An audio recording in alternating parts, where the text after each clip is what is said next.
Imagine the following situation. You live in one of the most legendary, wealthy, and powerful empires the world has ever known. For centuries, the entire world looked at your country and called it by an imposing name, Persia. But suddenly, your country's government sends a letter to the entire world, demanding that everyone stop using that famous name and start calling it something different. Iran. Why this change? In today's video, you are going to understand, once and for all, the true story of how the legendary Persia transformed into the modern Iran. To understand this story, we need to go back a little in time. The region of the Iranian Plateau is the cradle of one of the oldest continuous civilizations in the world, with settlements dating back to around 10,000 years ago. Initially, the territory was inhabited by various peoples, such as the Elamites, who built incredible and complex cities. But the great turning point came around 2000 BC, when Indo-Iranian tribes, such as the Medes and the Persians, began migrating to the region.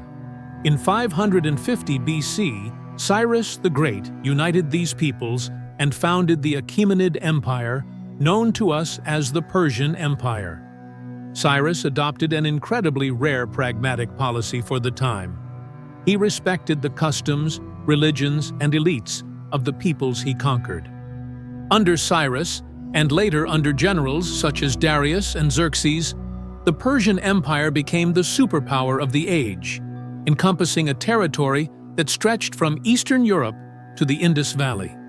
They standardized currencies, built an immense royal road, and developed an administration that would make any modern government envious. But here is the great detail that almost nobody tells you. The inhabitants of this empire never called themselves Persians. The term Persia was, in fact, invented by the ancient Greeks. The Greeks called the entire empire Persia because Cyrus's dynasty and the center of power were located in the region of Pars, in the southwest of what is today's territory. Internally, among the people themselves, the name used was always connected to the word Arya, meaning noble, or land of the Aryans. During the Sasanian Empire, which ruled the region from the 3rd to the 7th century AD, the empire was officially called Iran-Shar, which literally translates as realm of the Aryans. In other words, for the local people, they were always Iranians. Jumping forward in time, we arrive at the 7th century AD. The Sasanian Empire, weakened by centuries of exhausting wars against the Roman and Byzantine empires, was caught off guard by a new force emerging from the deserts of Arabia: the newly unified Islamic armies. In decisive battles such as that of Nahavand in 642 AD, the ancient empire collapsed. The Arab conquest changed everything. The old local religion, Zoroastrianism, began to decline as the population, over the centuries, converted to Islam. But the Persians and Iranians did not passively accept the culture of their conquerors. While other conquered peoples were completely Arabized, adopting the Arabic language and culture, the Iranians maintained their language, Persian, and preserved their unique identity, initiating what historians call the Persian Renaissance. And here comes a crucial point for understanding modern Iran: religion. In the first centuries after the Islamic conquest, the majority of the territory was Sunni Muslim. But in 1501, a young leader named Ismail seized power and founded the Safavid Empire.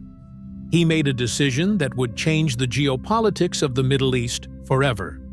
He declared Shia Islam as the official religion of the state.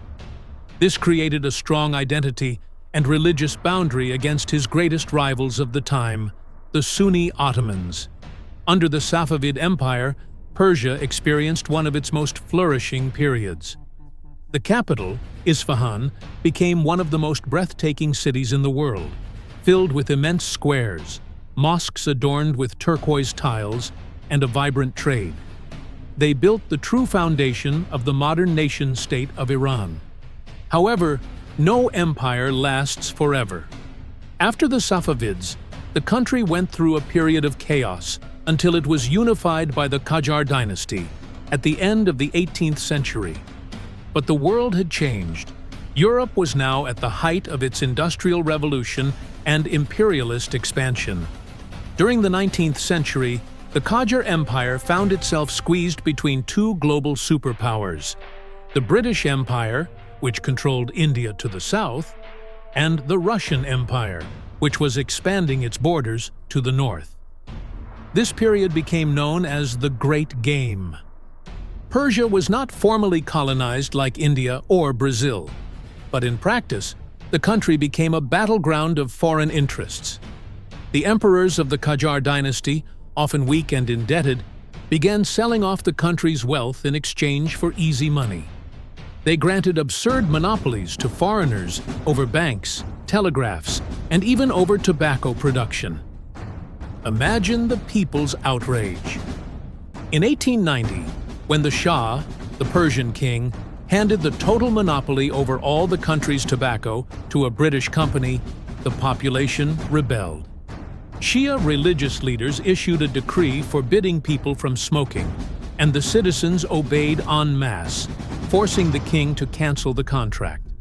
This was the first great rehearsal showing that the union between the people and religion could bring down Western interests. Discontent kept growing and culminated in the Constitutional Revolution of 1905 to 1911, in which the population demanded the creation of a parliament called Majlis to limit the absolute powers of the Shah. Things were already terrible, and the First World War only made matters worse, plunging the economy into ruins. In 1921, a tough officer from a cavalry brigade named Reza Khan staged a coup and seized power in the capital. A few years later, in 1925, he deposed the last Qajar monarch and crowned himself Reza Shah, founding the Pahlavi dynasty. Reza Shah was a fierce nationalist. He looked at Ataturk's Turkey and wanted to do the same in his own country, modernize by force. He built the spectacular Trans-Iranian Railway, founded the University of Tehran, sent students to Europe, and secularized the justice system. But he was also brutal and authoritarian. He banned traditional clothing, forced men to wear Western suits, and even banned women from wearing the Islamic veil, the hijab, in public in 1936, which caused enormous outrage among the more religious population. And it was precisely during this nationalist fever, in the year 1935, that the government of Reza Shah made the great official decision. He sent a memorandum to all foreign embassies and delegations with a direct request: stop calling us Persia. From today, our name in international relations will be Iran. With the outbreak of the Second World War, Iran declared neutrality, but its oil reserves and logistical routes were vital. Furthermore, Reza Shah maintained very close relations with German technicians. Without wasting time, the British and the Soviets invaded the country in 1941, forcing Reza Shah to abdicate the throne in favor of his young son, Mohammad Reza Pahlavi. The new Shah assumed the throne in a chaotic scenario. In the years that followed, the country experienced a period of intense political and democratic fervor. The great symbol of this era was Mohammad Mossadegh, a brilliant and incredibly popular nationalist politician. In 1951, elected prime minister, Mossadegh did what every Iranian dreamed of. He nationalized Iran's oil industry. The British were keeping almost all the profit and giving only crumbs to the country that owned the wealth. When Mossadegh took the oil back, Great Britain was furious. They created an international economic blockade against Iran and asked the United States for help, using the Cold War as a pretext. They told Washington that Mossadegh was a communist threat, which was not true. The result? In August of 1953, in one of the darkest episodes of the 20th century, the American CIA and the British MI6 orchestrated Operation Ajax. They funded fake protests, bribed military officers, and staged a coup that toppled the democratically elected prime minister. Mossadegh was arrested, and Shah Mohammad Reza Pahlavi, who had fled the country during the chaos, was restored to the throne, now ruling as an absolute autocrat, kept in power by the support of the United States. That coup of 1953 left a deep wound. For many Iranians, it proved that Western powers did not care about democracy in the Middle East, but only about control of oil. In the decades that followed, with coffers full of petrodollars and firm American support, the Shah accelerated Iran's modernization. In 1963, he launched the White Revolution, a program that included land reform, voting rights for women, and the sale of state-owned enterprises.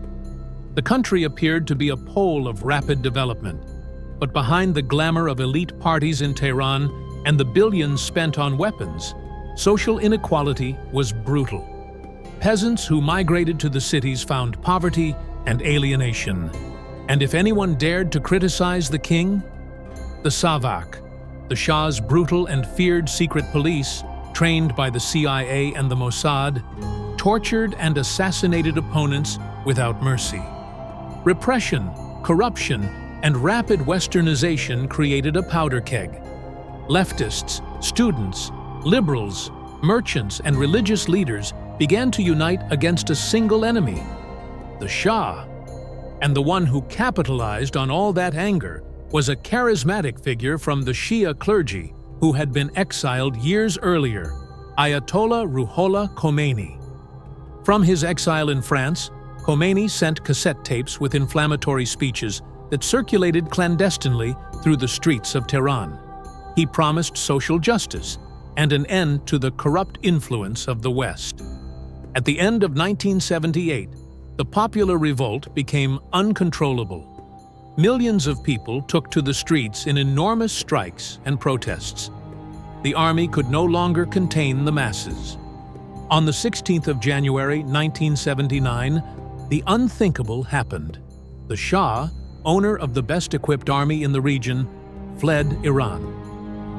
A few days later, Ayatollah Khomeini returned to the country in triumph, welcomed by millions of people in a frenzy of celebration.